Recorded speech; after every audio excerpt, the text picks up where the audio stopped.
What does domestic violence and human trafficking have in common? And how did God use my pain and turn it into purpose?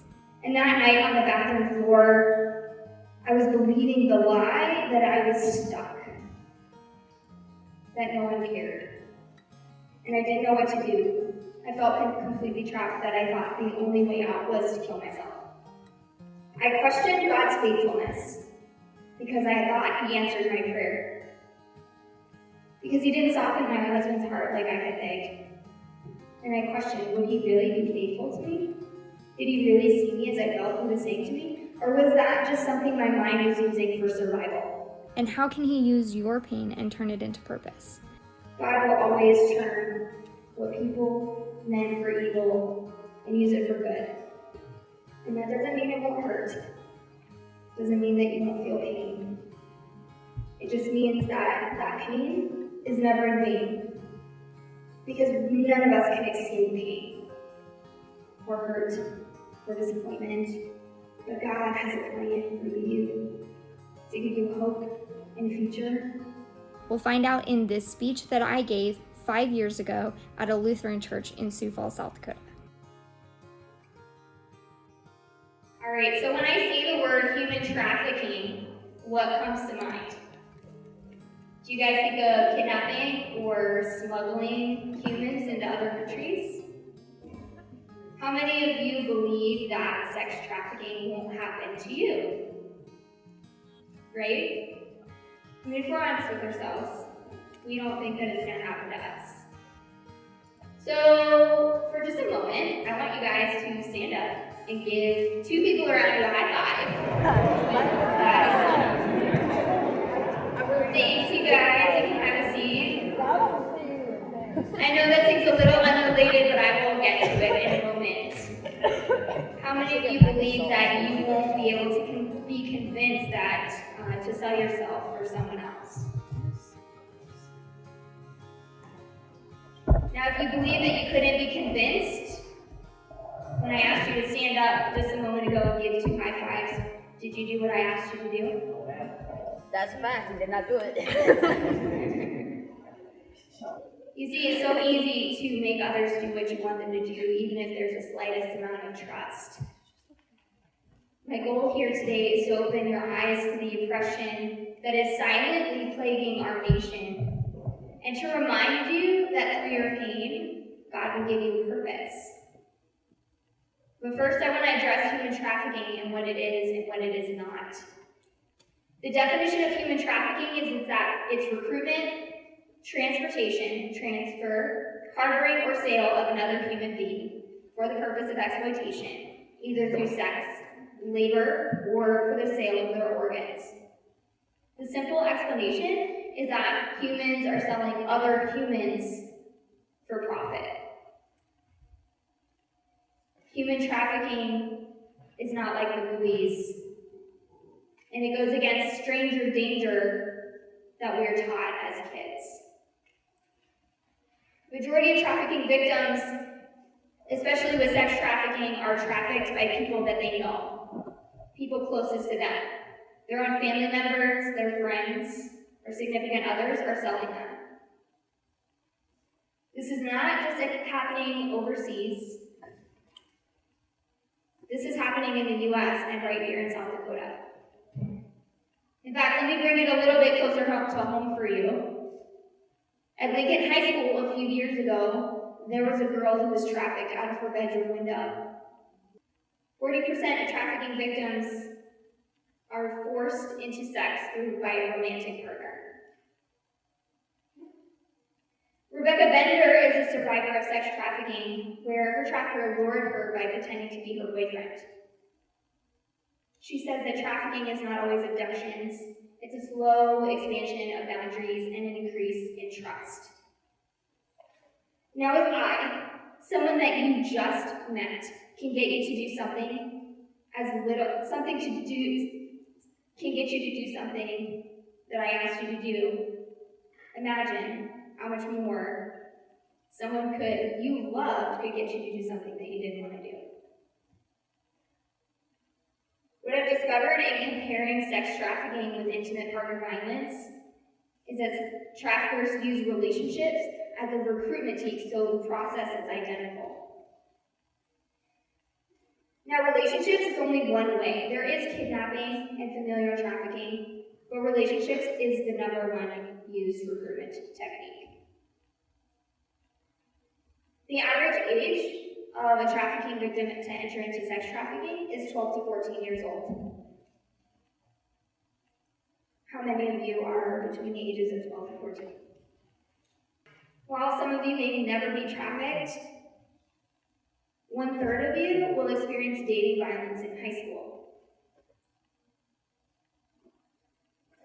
Though I believe that statistic is far higher, because the majority of the time it doesn't get reported.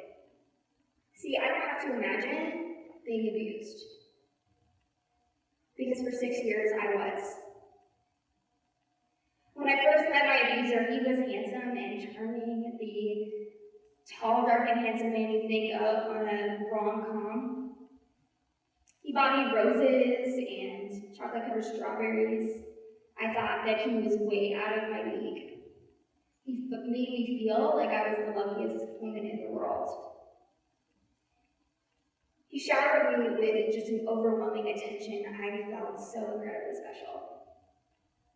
If we weren't texting, we were together. Within a week of knowing each other, we were officially dating, and 2 short months after we met, he moved in with me. He made me feel like I found my soulmate. It was me and him against the world. Things went incredibly fast, but I didn't realize that this was a process called love bombing, the same process that a trafficker would use to lure his victim. Love bombing creates an emotional bond between the other person and them because of the amount of attention that they're pouring on you. This person essentially becomes an addiction. While I saw red flags, I pushed them away because I was lucky to be his girlfriend. But true love takes time to build trust and intimacy.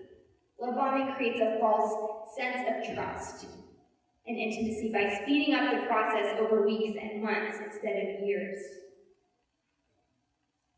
I spent the remaining 5 years of our relationship holding on to hope that it would go back to the way that it was at the beginning.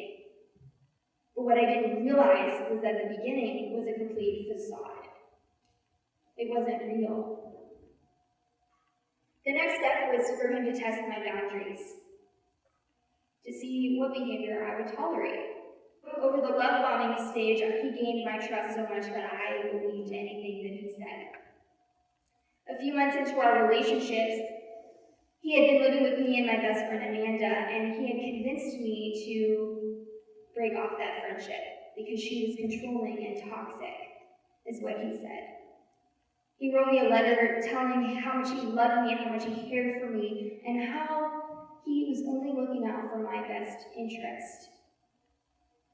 Because of that attachment that I developed with him, I cut off that relationship of a person I had known for years while we were living in the same house. He tested my boundaries with something smaller, like cutting off a friendship, before he tested my boundaries even further. Trafficking is a slow expansion of boundaries and an increase in trust. They push boundaries little by little, so eventually you don't even know where your boundary was to begin with. A few months after he isolated me from my friends, we were having a fight about the fact that I was unexpectedly pregnant, and he shoved me down, and I hit my head on one of our living room chairs. But it was just a shove. And he loved me, right? So I just let it go. I didn't say anything. But it was another boundary pushed. It's like this broken faucet I have in my kitchen. It drips. So when we moved in a year ago, he got on my nerves because it would just drip, drip, drip. Not all the time. Sometimes it would be great. Sometimes it wouldn't drip at all. But there are other times throughout the day, throughout the night, it would just drip, drip, drip. Eventually, I became so accustomed to that dripping that it became normal. stopped hearing it. But imagine if I stopped up the sink and it continued to drip. That's how it is with abuse and trafficking. It starts with a few small drips. Drip, drip, drip. Until suddenly you're up to your neck in water, struggling to break free. And that's where I found myself just 3.5 years ago in July of 2015. I was the closest I had been to suicide in my entire life. I found myself crumpled on a cold bathroom floor, utterly alone, feeling like God didn't see me or He didn't care about the pain that I was enduring.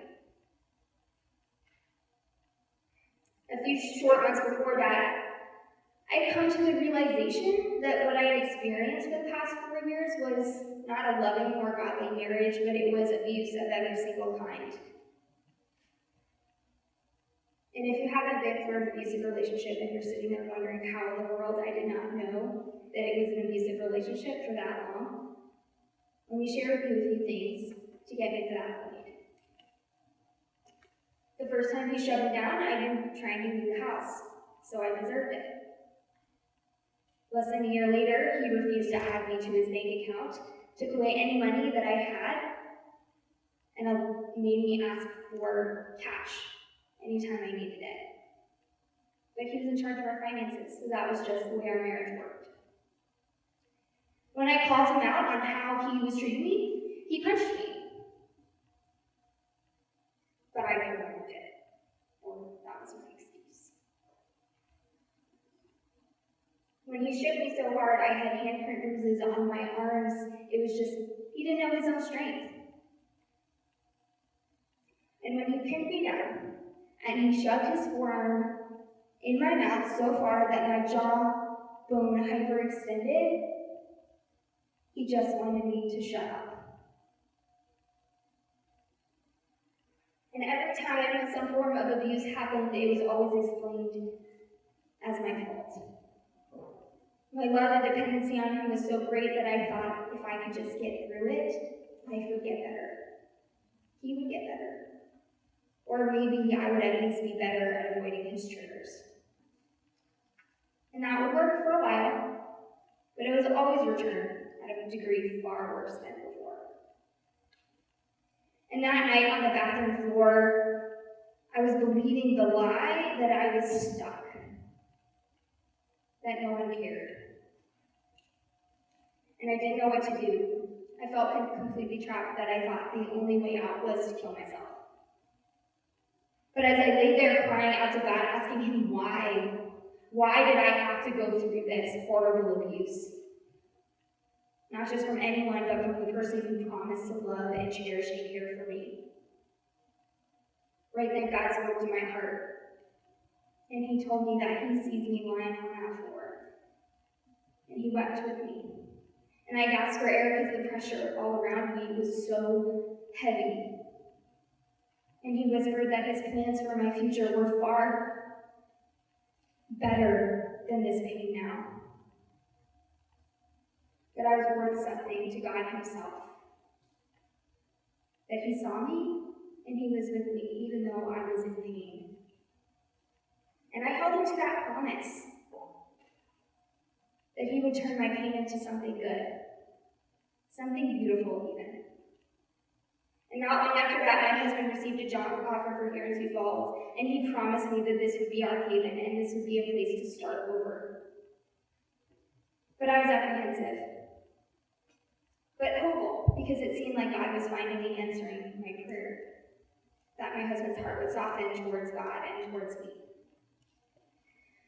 But within a few days of moving here, my biggest fear materialized when we moved away from family and friends and support. And that haven quickly turned into a living nightmare. I was more of a prisoner, not less, when I was supposed to be free, when He promised it would be a haven. I questioned God's faithfulness because I thought He answered my prayer. Because He didn't soften my husband's heart like I had begged. And I questioned, would He really be faithful to me? Did He really see me as I felt He was saying to me? Or was that just something my mind was using for survival?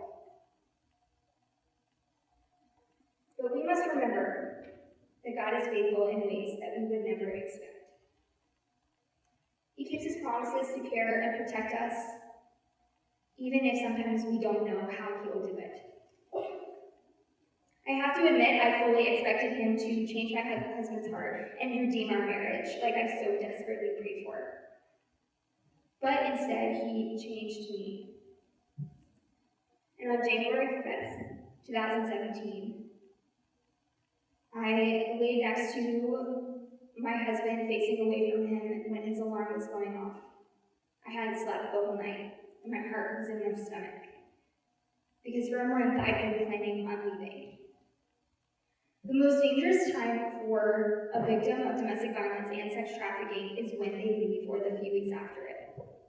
They see an increased number of homicides because it's the ultimate lack of control for the abuser and for the trafficker. So I was terrified. I prayed that he would go to the gym and I would be able to get out safe. But my mind filled with questions, wonders, worries, what would happen? Would I get everything that I needed? Going over the list of things that I needed. I needed to get my clothes. I needed to get my special items that I didn't want to lose. And I needed to make sure I grabbed things for my son. And he finally left, and I crept towards the window, and I looked out to double check, but even just to be sure he left, I creeped downstairs to make sure that even the garage door was closed. And I ran upstairs once I figured out that it was free, and I ransacked my closet. I grabbed only what I could with my hands and put them in a duffel bag. I grabbed a few belongings, I grabbed things for my son, and we left.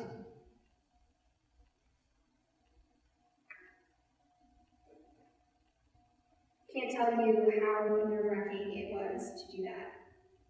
I was junkie and terrified he would come home at any moment. The thoughts in my head of what would happen if he did. What would he do? What would I do? Well, I knew from personal experience that he had threatened to kill me, and I had always gotten hurt when I tried to leave the house. So I knew it wouldn't end up well if he came back. But when I finally left and I was free,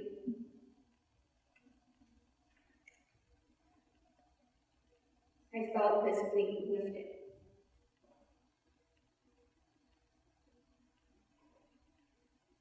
But we moved in this very small one-bedroom apartment. We had no bed, no table or chairs or couch. We had nothing. Only the necessities. We didn't even have kitchen utensils. But God saw me and my need. And within a few days, my house was filled. We had a couch and a bed. Friends had pitched in. They even gave us some meals for the freezer. So I had all of our physical needs. But I still didn't understand why. Why did I have to give up my marriage in order to be free? About 9 months after I left, I met this woman named Teresa. And she has the gift of prophesying and speaking into people's lives. And after talking with her for a little bit, she told me, she said, your story is going to save lives. And I had no idea what that meant. I hadn't shared my story with anyone except for the judge in court. But a few months later, I was asked to share my story for the very first time to my Bible study. And that's when I finally realized why I had to go through domestic violence. Because after I shared my story, I had multiple people coming up to me, sharing their own stories of domestic violence. And also some that would ask me for advice on a family member or themselves of how to get out of a domestic violence situation. God used my story in order to allow other people to recognize that what they were going through wasn't okay. And God used my pain and He turned it into purpose to save lives. By protecting people from having to go through it, and from helping them escape when they have to. And so that I may be used as a tool so that others could be closer to God, which is what I do with Teens Against Sex Trafficking. Not only do we educate on trafficking and domestic violence, but we talk about identity and who you are in Christ. Because at the core of all of this is a lack of identity in Him. And when we know our identity, we can prevent these things from happening. Not only with the people who may be victims, but with the abusers.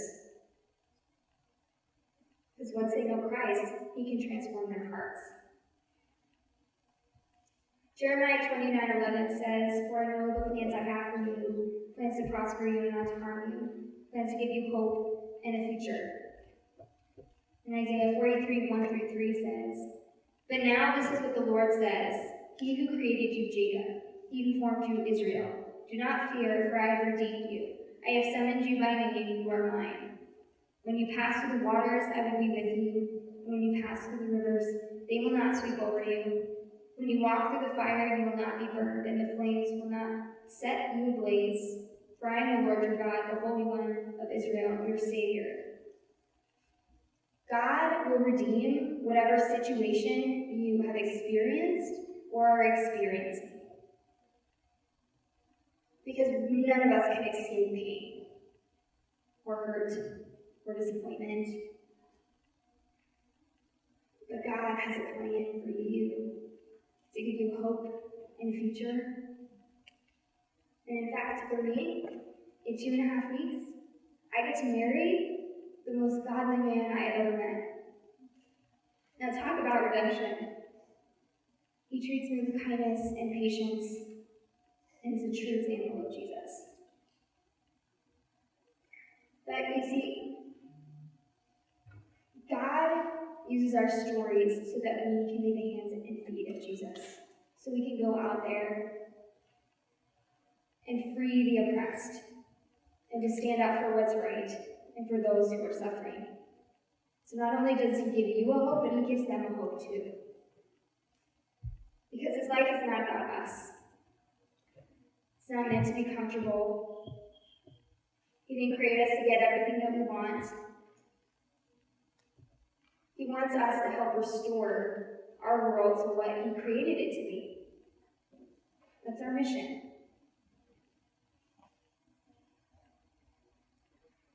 And this life isn't about the abuse that I went through. But it's the story, it's the hope, it's the redemption that then gives hope to others and a light to others who are in the darkness. God will always turn what people meant for evil and use it for good. And that doesn't mean it won't hurt. It doesn't mean that you won't feel pain. It just means that that pain is never in vain. And you can't let it stop you from continuing on in this life. Because you are never alone in it. You're never alone in your pain. God is always with you, even if it seems like no one around you is. God is with you. You, each of you, were uniquely and wonderfully made for a purpose far bigger than each of you can ever imagine. That you have to give your life to God in order for Him to do the work and transform your pain into that purpose. And so all you have to do is hold on and to trust.